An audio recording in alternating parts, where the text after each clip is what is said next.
반갑습니다. 오늘은 발달장애 유아 양육 스트레스 대처 방법에 대해서 강의할 남부대학교 초등특수교육과 이미아 교수입니다. 반갑습니다. 강의를 하기 전에 이제 제가 제 사연을 먼저 하나 이야기를 하려고 합니다. 얼마 전에 이제 저의 신랑이 저에게 카톡을 하나 보냈더라고요.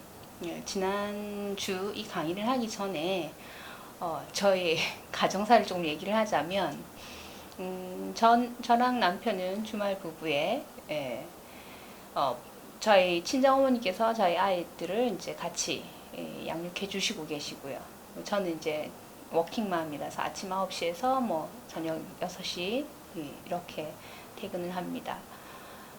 그러는 중에 이제 지난 2주 동안에 어머님께서 많이 편찮으셨어요. 그래서 갑자기 병원에 입원을 하시게 됐죠.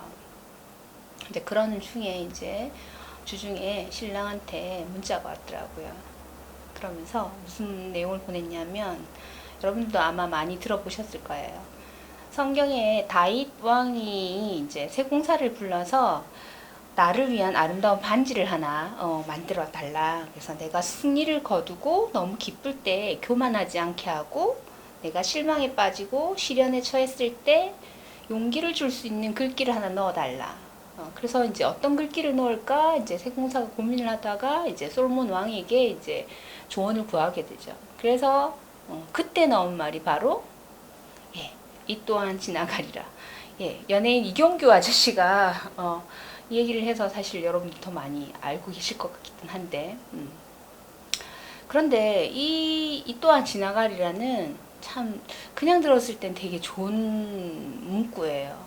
그래서 이 힘든 시기에 이것도 시간이 지나면 또 잘 극복해 나갈 수 있을 것이고 하니까 우리가 항상 평정심을 유지하자 그런 뜻인데 근데 그날따라 우리 신랑이 저를 위로한다고 보낸 이 문구가 왜 그렇게 화를 나게 만들었는지 잘 모르겠어요.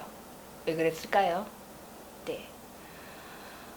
주 양육을 담당하고 있는 제가 다른 조금 더 멀리 떨어져서 그것을 멀리 떨어져서 이제 그냥 위로를 해주는 말이었죠. 근데 그러면서 제가 이제 우리 신랑한테 한 말이 그거예요. 저건 내가 나를 다독거릴 때 하면 좋은 말이지만 누군가가 나한테 해줬을 땐 그게 별로 그렇게 와닿지도 않고 그렇다라고 얘기를 했었거든요.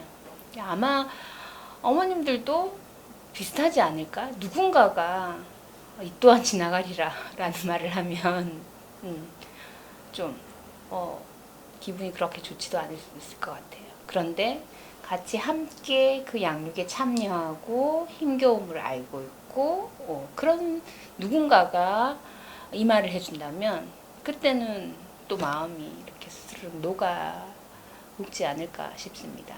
그래서 우리가 이 말을 누군가에 대해 듣는 게 아니라 스스로 우리가 우리를 지탱해주는 글귀로서 우리가 여기 반지 하나 새겼으면 하는 생각에 이 글귀로 시작했고요. 자, 그래서 오늘은 이제 발달장애 유아를 양육하고 계신 어머님들이 이제 겪고 있는 양육 스트레스를 어떻게 이제 극복할까, 대처할까에 대해서 이제 이야기를 나눠볼 텐데, 그러기 전에 먼저 어머님들이 생각하는 가족이란 뭔지 한번 생각해 보시면 좋을 것 같아요.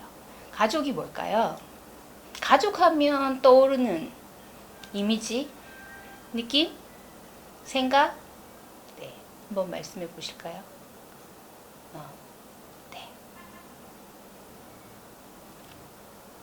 아마도 많은 사람들은 가족이라고 하면 부모, 자녀, 형제 이런 사람, 가족의 구성원들을 생각할 수도 있고요. 혹은 가족이라는 단어를 들었을 때 떠올리는 안식처, 보금자리, 쉼터, 내가 기댈 곳 이렇게 조금 따뜻하게 생각하는 사람들도 있을 것이고 어떤 사람은 희생의 대상, 희생해야 되고 지켜줘야 하는 사람들이라고 생각하는 수도 있고요. 그리고 많은 장애 부모님들 같은 경우에는 아마도 희생하고 봉사해야 하고 내가 짊어져야 할 십자가 업보라고 생각하는 어머님들도 아마 계실 것 같습니다. 그래서 가족이라고 하는 것에 대한 뭐 이미지나 개념들은 많이 있겠지만 그래도 이제 정리를 해보면 가족은 어쨌든 많은 관심과 정신적인 노력을 우리가 들여서 같이 함께 생활하는 영역으로 이 좋은 생활 영역에서 깊은 관계나 사랑, 삶을 나눌 수 있고 인생을 같이 있게 해주는 곳이 다라고 정의 내릴 수 있겠죠.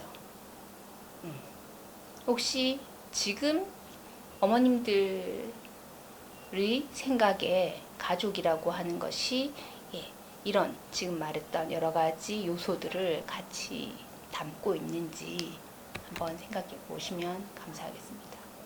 그래서 가족이라고 하는 것은 사랑과 정서적인 관계나 이런 것들을 통해서 우리가 뭔가 지향해야 되고 가치 있는 존재입니다. 그런데 이 가족은 그 가족 구성원들이 서로 영향을 주고받는 관계입니다. 그래서 가족은 어떻게 보면 모빌과 같다라고 할 수 있습니다. 모빌, 지금 여기 물고기가 매달려 있는데 물고기를 한 마리를 툭 건드리면 어떻게 되나요? 네. 이 하나의 물고기가 다른 물고기들의 그 균형에 모두 영향을 미치죠. 그래서 장애 아동이 태어남으로 인해서 그 아동으로 인해서 그 아이를 기르는 주된 양육을 책임지고 있는 어머님이 많은 스트레스를 경험하게 되면 그 스트레스가 다시 배우자한테도 갈 수도 있고 형제 자매한테도 갈 수도 있고 그렇습니다. 그리고 그 조부모한테도 영향을 미칠 수도 있고요. 그래서 그러한 스트레스로 인해서 이 모빌이 가족이 많이 흔들릴 수 있겠죠. 근데 그 많은 흔들림들을 다시 또 제자리로 멈추고 평온하게 유지시키는 데 있어서는 또 다른 가족들이 또 영향을 주고받을 수 있습니다. 그래서 가족이라고 하는 것, 그러니까 장애 아동을 키우는 데 있어서 장애 아동을 둘러싸고 있는 많은 가족 구성원들이 서로가 사랑과 끈끈한 유대관계, 믿음, 신뢰 이런 것들이 잘 뒷받침되고 한다면 우리가 그 많은 흔들림들을 어느 정도는 조절해 나갈 수 있지 않을까 싶습니다. 그래서 사람의 성장과 발달을 긍정적으로 돕는 많은 요소들이 있습니다. 그렇죠? 우리 가정 내에서도 보면 어떤 그 각 개인 구성원의 개인적인 요인들, 그러니까 기질에 따라서 뭐 혹은 통제력, 인지력, 혹은 자기에 대한 자존감, 뭐 사회적인 능력, 문제 해결력, 삶에 대한 목적 이런 것들에 따라서도 그 사람이 어떻게 성장하고 발전하는가에 대한 영향을 미칠 수도 있고요. 그리고 가정적인 요인으로 본다면 부모와 아동의 관계, 그리고 지원적인 부모가 이제 어떤 사고를 하느냐에 따라서도 또 이 가족한테도 영향을 구성원한테도 많은 영향을 미칠 수가 있겠죠. 그리고 어떤 지원적인 교육을 제공해 주느냐, 그리고 부부 간에 부모 간에 얼마나 조화를 이루느냐, 그리고 그 가족이 얼마나 결속력이 있느냐, 부모의 어떤 사회 경제적인 능력 이런 것들도 아마 영향을 미치는 요인이 되겠습니다. 그리고 사회적인 요인으로서 이제 사회에서 어떻게 가족을 잘 지원해 주는지, 그러니까 다양한 자원들을 사용할 수 있도록 지원해 주느냐에 따라, 그리고 이 사회가 장애에 대해서 어떻게 긍정적으로 인식하고 있는지에 따라, 지역사회 네트워크라든지 사회 경제적인 이런 여건 이런 것들에 의해서 많은 영향을 미칩니다. 그래서 이 개인적인 요인과 가정의 요인과 사회적인 요인이 이것도 역시나 따로 있는 게 아니라 서로 영향을 주고받는 관계라고 할 수 있습니다. 그렇죠? 그래서 가장 이상적인 것은 이 사회적인 지원 체제가 잘 갖추어져 있고 그 지원을 통해서 가족이 결속력을 갖추고 긍정적인 상호작용을 할 수 있도록 해주고, 그리고 그 각각의 그 가족의 구성원들이 또 자신이 가지고 있는 능력이라든지 역량이라든지 특성들을 잘 표출할 수 있도록 서로 상호작용할 수 있도록 도와주는 것이 가장 이상적인 성장 발달을 돕는 것이라고 할 수 있겠습니다. 그래서 우리가 흔히 가족 간의 협력적인, 그래서 가족 안에 아까 말씀드린 개인의 뭐 장애를 가지고 있는 아동이 그 장애로 인해서 뭐 낮은 인지력을 가지고 있고 낮은 사회 능력을 갖추고 있다 하더라도 그 가족이 얼마나 지원적이고 교육적인 지원을 해주느냐, 그 다음에 뭐 결속력이 있느냐, 부모하고 자녀가 어떻게 상호작용을 잘 이루어지느냐, 이런 것들이 또 역시 또 좋은 아동의 성장 발달을 촉진할 수 있는 요인이라고 할 수 있겠습니다. 그렇기 때문에 우리가 가족 간의 협력적인 관계를 만드는 것이 무엇보다 중요하다 하겠습니다. 그리고 그렇게 하기 위해서 크게 4가지 원칙이 있습니다. 하나는 가족의 가치를 존중하라. 그렇죠. 예. 각 가정마다 아까 이제 제가 어머님들한테 가족이란 무엇인가 한번 생각해 보십시오 라고 이제 질문을 던졌습니다. 그렇죠. 각 가정에서, 가족에서 중요하게 생각하는 가치. 예. 우리 가족들은 따뜻하고 서로에게 안식이 되어주고 보금자리라고 생각을 하는지, 일방적인 헌신과 봉사 라고 생각을 하고 있는 건지. 그렇죠. 그래서 그리고 그런 것들을 통해서 이제 우리는 어떤 가정의 모습을 이루고 싶은지, 이런 것들을 한번 생각을 해보시면 좋을 것 같습니다.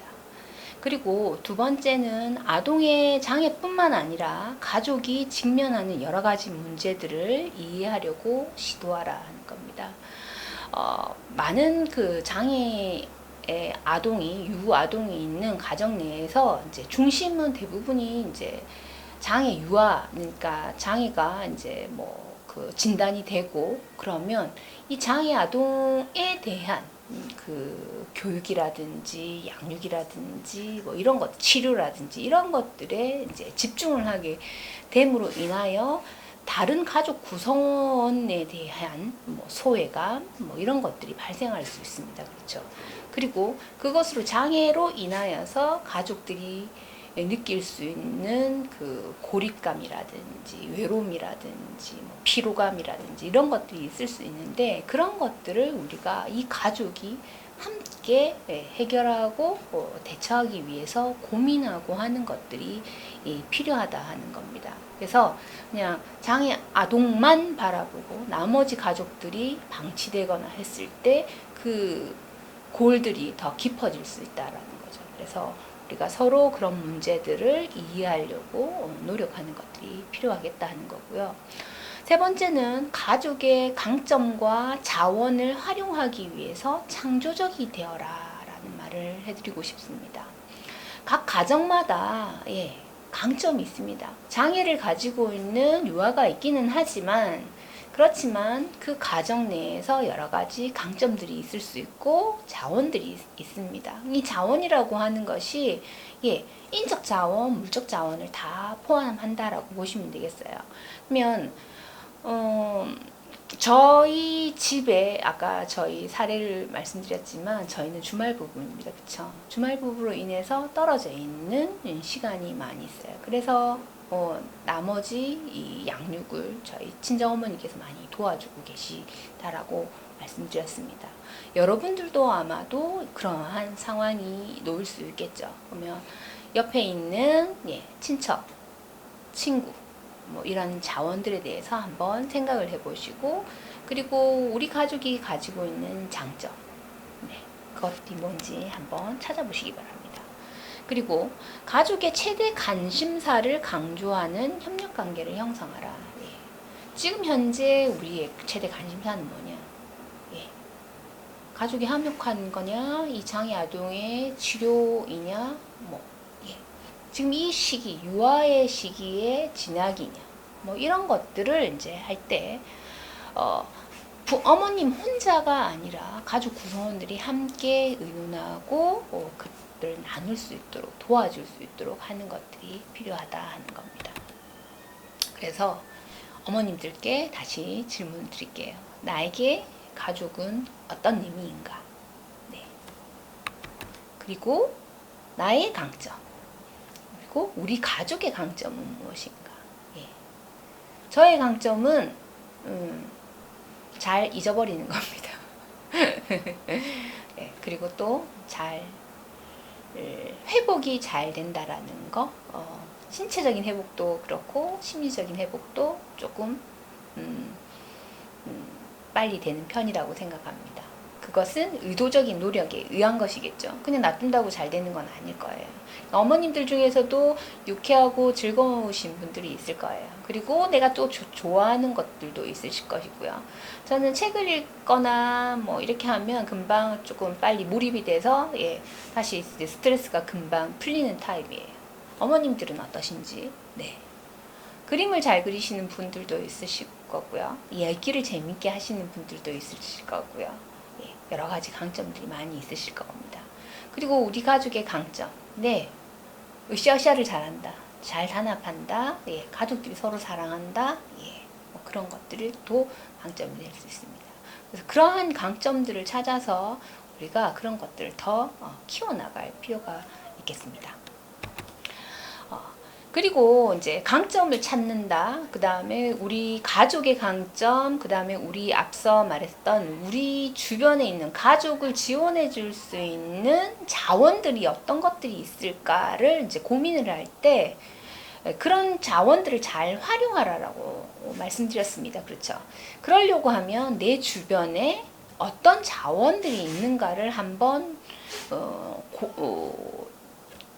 체크를 해볼 필요가 있을 것 같습니다. 그래서 그걸 우리가 다른 말로 하면 생태지도라고 하거든요. 우리 주변을 둘러싸고 있는 환경을 생태라고 했을 때 내 주변에는 어떤 자원들이 있고 어떤 그 자원들이 관계를 맺고 있느냐를 한번 정리를 해보시는 것들이 필요할 것 같은데, 그러기 위해서 종이 한 장, 펜 하나 꺼내시고 종이에다가 여러분들이 한번 그림을 그려보시면 좋을 것 같아요.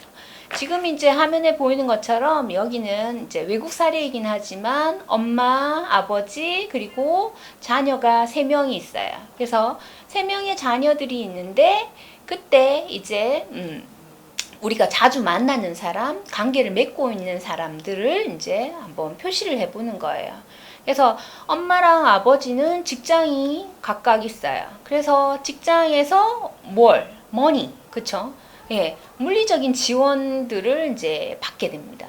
그래서 경제적인 지원이라든지 이 삶을, 이 가족을 유지시켜 나갈 수 있도록 하는 경제적인 지원을 이제 받아 나가고 있죠. 근데 어머니는 그것을 통해서 이제 뭐 상호작용이 잘 이루어진다고 하는데, 아버지는 하청업자였는데 그 직장으로부터 받는 스트레스가 아주 심하대요. 그래서 주고받는 건 그런 것들은 잘 되지는 않지만 그렇고, 또 어머님은 지금 이제 친구 사라, 줄리아, 제시로부터 특히 정서적인 지원들을 많이 주고받는 거예요. 어머님들 주변에도 아마도 오래 전부터 알고 있는 친구들, 중학교, 고등학교, 저 같은 경우에는 초등학교 친구, 고등학교 친구 뭐 있습니다. 그리고 가장 지금 이제 자주 연락을 하고 소통하고 있는 친구는 바로 제 또래의 아이를 키우고 있는 5살 아니죠, 7살 어린 그 동생하고 사실 예전에 직장 동료였던 사람과 계속 일주일에 한 번은 꼭 전화를 해요. 전화를 해서 우리 신랑은 어떻고 우리 아이들은 어떻고 가정일이 어떻고 이런 전화를 통합니다.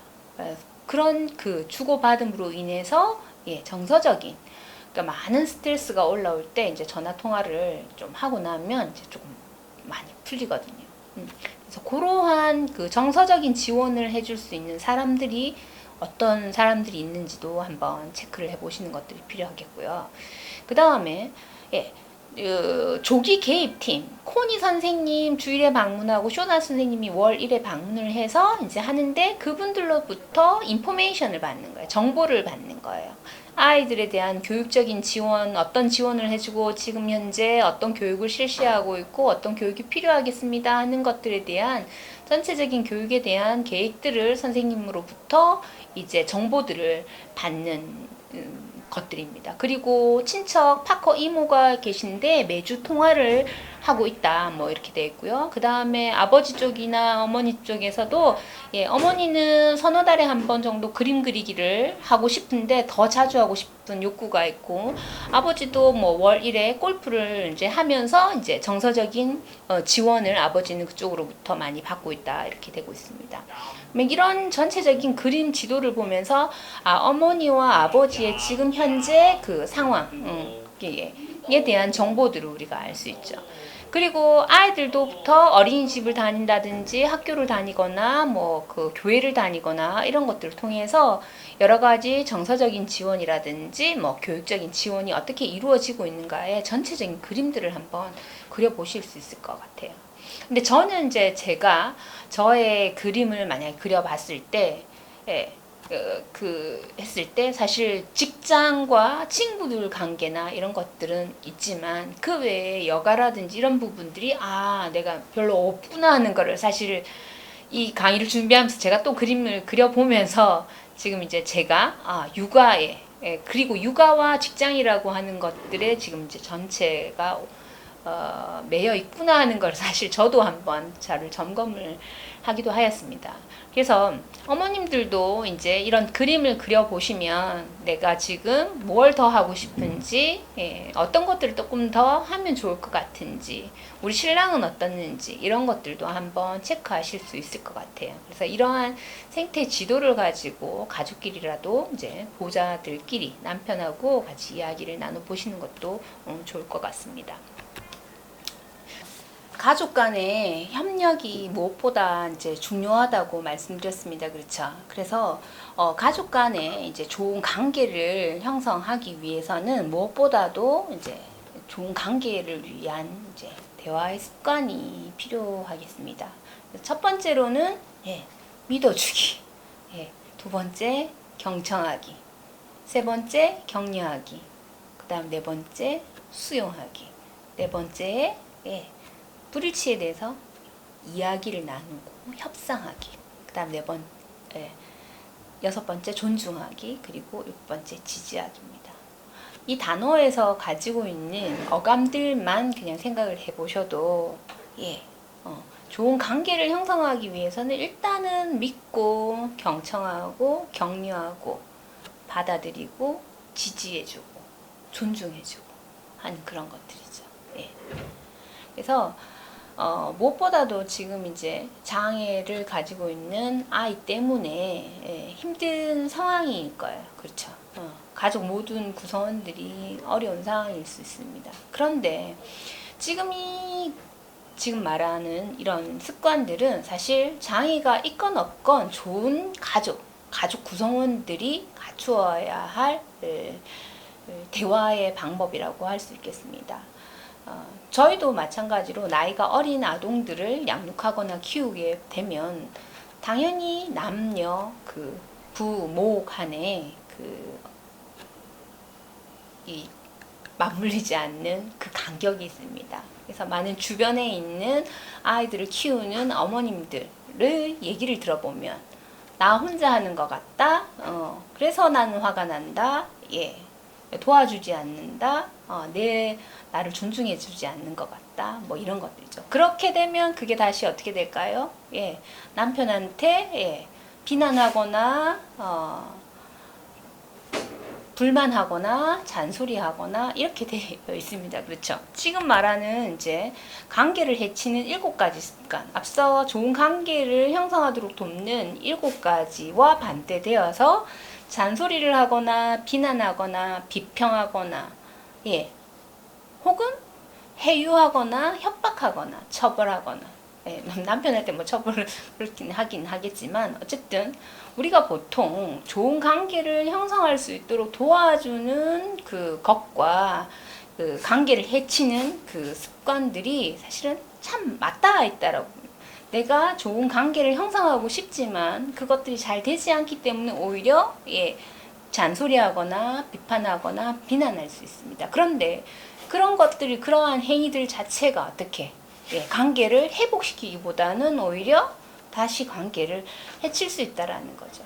그리고 이것은 부부 간의 문제뿐만 아니라 자녀와의, 그러니까 장애를 가지고 있지 않은 자녀와의 관계에서도 마찬가지입니다. 그러니까 그 자녀의 그 상태라든지 심리 상태라든지 정서라든지 이런 것들을, 상황이라든지 이런 것들을 이해해주고 존중해주고 그 사람들이 목소리에 귀 기울여주고 하는 것이 된다고 한다면 서로 이제 좋은 관계가 형성이 될 수 있겠죠. 그런데 엄마가 얼마나 힘든 줄 아니? 너는 왜 나를 도와주지 않니? 너만 힘든 건 아니지 않나? 너는 그것도 왜 이해하지 못해? 잔소리하거나 비난하거나 비판하거나 했을 때, 혹은 해유하거나 협박, 아이들한테는 보통 해유나 협박도 하죠. 그거 하면 안 돼. 그거 하면 뭐 못하게 할 거야. 라고 이제 할 수도 있습니다. 그리고 혹은 처벌을 내리거나 하는 그런 것들이 이제 관계를 오히려 망칠 수 있다라고 보시면 되겠습니다. 그래서 우리가 의도적으로 이것을 한 번 더 짚는 이유는 사실 저도 잘 안 됩니다. 왜냐하면 그러니까 계속 일을 이제 그 가정 내에서 남편과 아이들과 이제 만나서 일을 부딪히다 보면 잔소리도 나오고 비난을 하기도 하고 비판을 하려고도 하죠. 그러나 다시 한번 아차 이렇게 했을 땐 관계가 회복되지 않는다라는 걸 다시 한번 더 제 마음속으로 다시 한번 더 일깨우고 마음속으로 화를 삭히는 거죠. 화를 삭히고 조금 더 냉정하게 차분하게 심호흡을 한 다음에 다시 돌아와서 이야기를 나눈다든지 하는 것들이 필요한 것 같아요.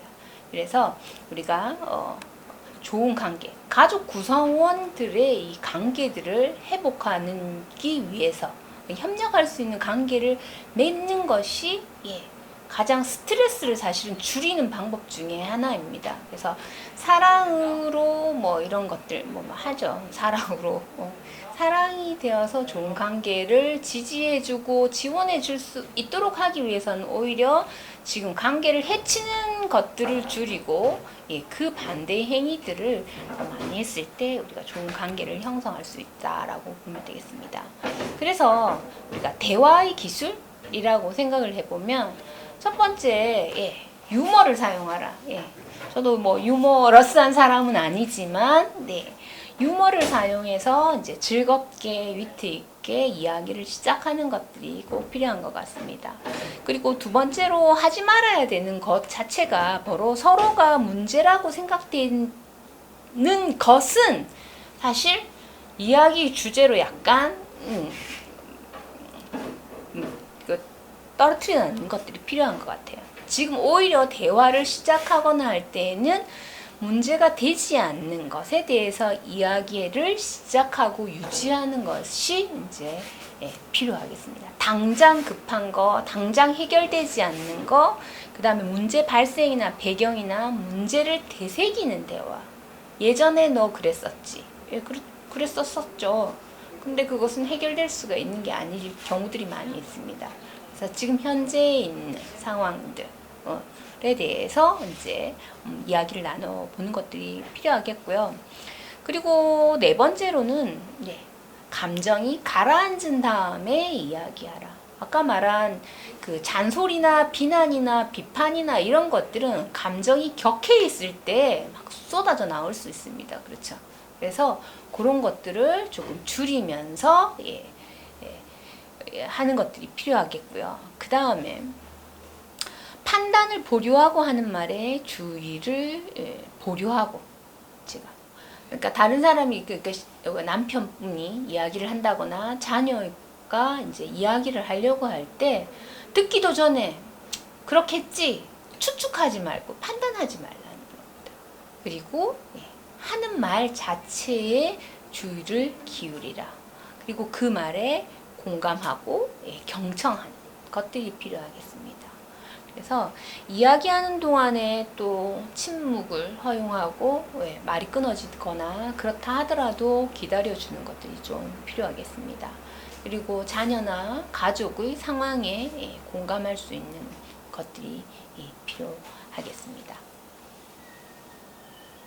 그래서 앞서 우리가 관계를 방해하는 대화 그 습관에 있었던 것들이 긍정적인 대화를 방해하는 표현들의 예들을 보시면 아마도 그래 이건 안 되겠다 싶은 생각이 들 거예요. 그쵸?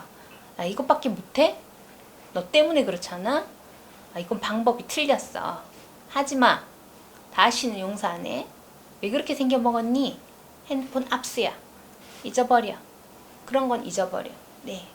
오히려 이제 비난하거나 이것밖에 못해 너 때문에 뭐 이유를 다는 것만 하지마 아니면 아예 금지를 시킨다든지 다시는 용서 안 한다든지 뭐 협박한다든지 그다음에 핸드폰 압수야 이런 것들은 아예 막아버리는 거죠. 그리고 잊어버려 그런 거 잊어버려.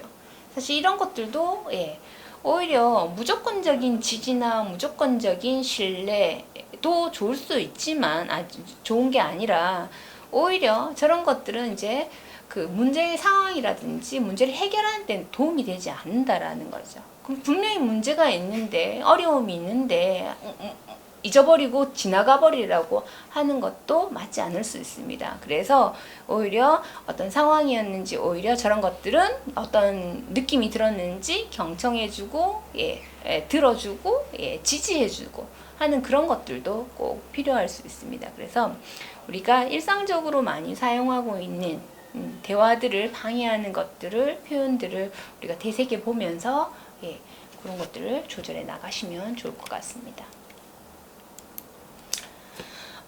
그리고 이제 이 내용은 장애 자녀와의 효과적인 의사소통에 대한 내용은 앞서 지난 시간에 이제 이야기를 드렸던 것들입니다. 그렇죠? 일상생활에서 아동하고 이제 장애 자녀와 이제 효과적인 의사소통을 하기 위해서 의사소통의 능력이 이제 잘 발달이 되지 않는 경우들이 많이 있습니다. 그렇죠? 그러니까 그런 것들을 이제 키워나가기 위해서는 의사소통 훈련을 실시할 필요가 있습니다. 장애 자녀와도 그렇죠. 그래서 아동이 보이는 나타내고자 하는 것들을 자신을 나타내는 행동들을 잘 관찰하셔서 어떤 상황에서 어떤 표정이나 행동을 하는지를 잘 파악하는 것들이 사실 필요합니다. 우리가 의사소통이라고 하면 반드시 말로 앞서 이제 성인 자녀 그 남편이나 혹은 비장애 형제 자매의 경우에는 대화를 통해서 말로써 의사소통이 충분히 이루어질 수 있고 그리고 그 대화가 긍정적으로 이루어질 수 있도록 돕는 것이 중요한 포인트입니다. 그런데 장애를 가지고 있는 자녀의 경우에는 그 아이와도 좋은 관계를 형성하는 게 되게 중요하겠죠. 그리고 의사소통을 할 수 있도록 훈련, 교육을 시키는 게 필요합니다. 그런데 의사소통은 반드시 말로만 하는 게 아니라고 했습니다. 그렇죠? 우리가 표정이라든지 몸짓이라든지 이런 것들로도 충분히 자신의 욕구나 생각이나 감정을 표출할 수 있다는 거죠. 그런데 말이 아니기 때문에 우리는 그런 것들을 또